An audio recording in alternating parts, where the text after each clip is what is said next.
All मुस्लिम youth association ने शनिवार सुबह कांग्रेस विधायक दल के नेता प्रदीप यादव का फूल और गुलदस्ता देकर सम्मान किया। आमिया के अध्यक्ष एस अली ने कहा कि मुस्लिम समुदाय ने झारखंड के गठन में अहम भूमिका निभाई, लेकिन उनके मुद्दों को हल करने के बजाय उलझा दिया गया। उन्होंने सरकार से मांग की कि विधायक प्रदीप यादव द्वारा उठाए गए महत्वपूर्ण मुद्दों का समाधान किया जाए। विधानसभा में उठाए गए जो प्रमुख मुद्दे हैं, बता दें विधानसभा में अल्पसंख्यक मुस्लिम समुदाय से जुड़े शैक्षणिक, आर्थिक और सामाजिक मुद्दों पर विधायक प्रदीप यादव ने जोर दिया। उन्होंने MSDP PMJVK योजना के तहत झारखंड सरकार द्वारा प्रस्ताव न भेजे जाने के कारण पिछले 6 वित्त वर्षों से केंद्र से फंड न मिलने का मुद्दा उठाया। उनकी और अन्य प्रमुख मांगे थी 3712 रिक्त उर्दू शिक्षक के पदों को इंटर प्रशिक्षित वेतनमान पर भरने की मांग, +2 विद्यालयों में उर्दू शिक्षकों के पदों का सृजन और हाईकोर्ट के आदेशानुसार उनकी बहाली, आलिम और फाजिल डिग्री की परीक्षा के लिए झारखंड में नई यूनिवर्सिटी की स्थापना एवं रांची विश्वविद्यालय द्वारा तत्काल परीक्षाएं आयोजन, अल्पसंख्यक छात्र छात्राओं के लिए 200 से 500 बेड के छात्रावास का निर्माण, बुनकर समुदाय को आर्थिक सहयोग देने के लिए अनुदान और मुफ्त बिजली की सुविधा, भूमिहीन गरीब मुस्लिमों को सरकारी भूमि पट्टा देने की मांग, मॉब लिंचिंग विधायक में संशोधन प्रस्ताव लाकर इसे लागू करने पर जोर। इन सारे मुद्दों पर प्रदीप यादव ने जोरदार तरीके से अपनी बात रखी है। इसको लेकर अल्पसंख्यक समुदाय के लोगों ने उनके इस कदम को काफ़ी सराहा भी। बाकी प्रदीप यादव जी क्या कुछ कहते हैं सुनिए। देखिए, हमने पहले भी कहा है, कल रांची में भी हमने कहा था और आज अपने क्षेत्र में आया हूँ जो मेरा मातृभूमि है, कर्मभूमि है, कि भाई हमने अपनी जिम्मेवारी को निभाया, अपनी ड्यूटी निभाया है। और जो हमने देखा, खास करके अल्पसंख्यक मुसलमानों को उस दर्द का बयां किया है कि भाई इतने दिन के बाद भी जो इनकी शैक्षणिक स्तर, सामाजिक स्तर, जो आर्थिक स्तर है, वो जितना नीचे है।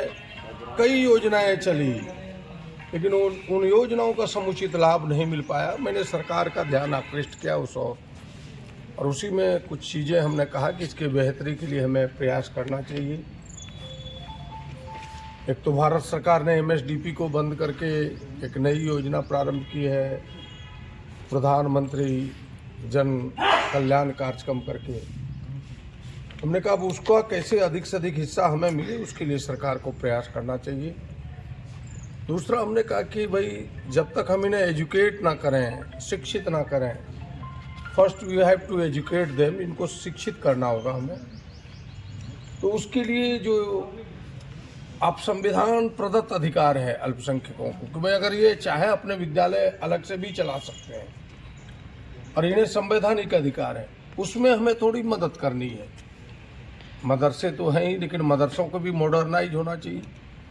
हमने कहा वहाँ भी कंप्यूटर शिक्षक, वहाँ भी साइंस के टीचर, मैथ के टीचर, ताकि मदरसे की बच्चे भी दुनिया की दौड़ में आज चुनौती उनका सामना कर सकें। हमने कहा कि भाई इनके उर्दू के शिक्षक के पद खाली है, उनको आपको जल्दी भरना चाहिए। तो कई चीज़ें हमने कहा कि भाई दूसरे राज्यों में अलग यूनिवर्सिटी है उनके महापुरुषों के नाम पर।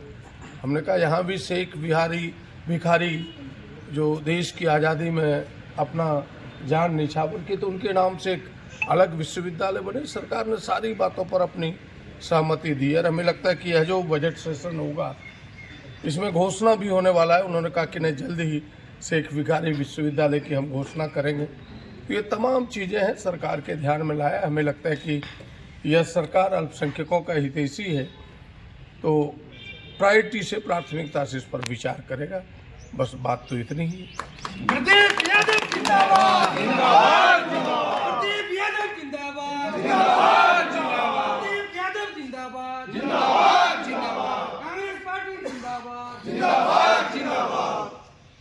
अलजारी पोड़ैयाहाट प्रखंड के रहने वाले हैं। अभी यहाँ आए थे, देख रहे हैं कि माला पहना रहे हैं विधायक जी को, क्या मतलब विषय क्या था उसका? विषय ये था कि हमारे माननीय विधायक पोड़ैयाहाट जो आपके विधानसभा में जो क्वेश्चन किए, इस पर हम लोग बहुत उसका आभार व्यक्त करते हैं और शुक्रिया अदा करते हैं। इन्होंने हम लोगों का कम से कम कहता डूबते को तिनका सहारा अगर ये कर दिए तो बहुत बहुत शुक्रिया। मैं हर हमेशा आभारी बना रहूँगा।